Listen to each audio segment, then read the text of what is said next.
Understanding the phrase, derailed.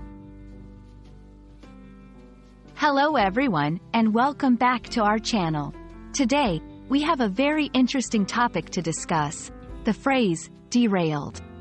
This is a term you might have come across in various contexts, and it's important to understand its meaning and usage to enhance your English language skills. So, let's dive in and explore the different aspects of this phrase. The word, derailed, originally comes from the railroad industry. When a train is running on its tracks and something goes wrong, causing it to leave the tracks, it is said to have derailed. This is a literal event and it's usually a big problem, requiring immediate attention and action to fix. In this context, derailed is used to describe a very clear and specific physical event. However, derailed is also used in a more figurative sense. When we use derailed in everyday conversation, we are often not talking about trains at all. Instead, we might be describing a situation, a plan, or a conversation that has gone off course. Just like the train. For example, if you were planning a party and everything was going well until unexpected bad weather forced you to cancel, you could say that your plans got derailed.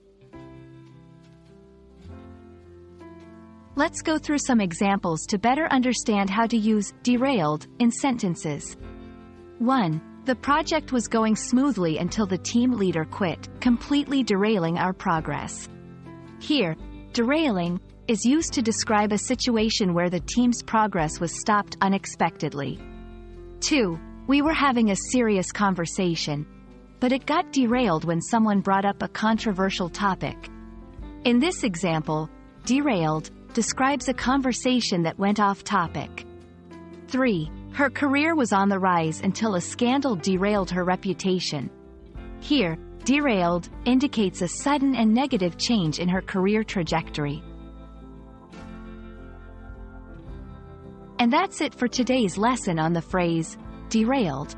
We hope this video has been informative and has helped clarify the meaning and usage of this term for you. Remember, understanding the context in which a phrase is used is key to grasping its meaning. Don't forget to practice using derailed in your own sentences to solidify your learning. Thank you for watching, and we'll see you in the next video.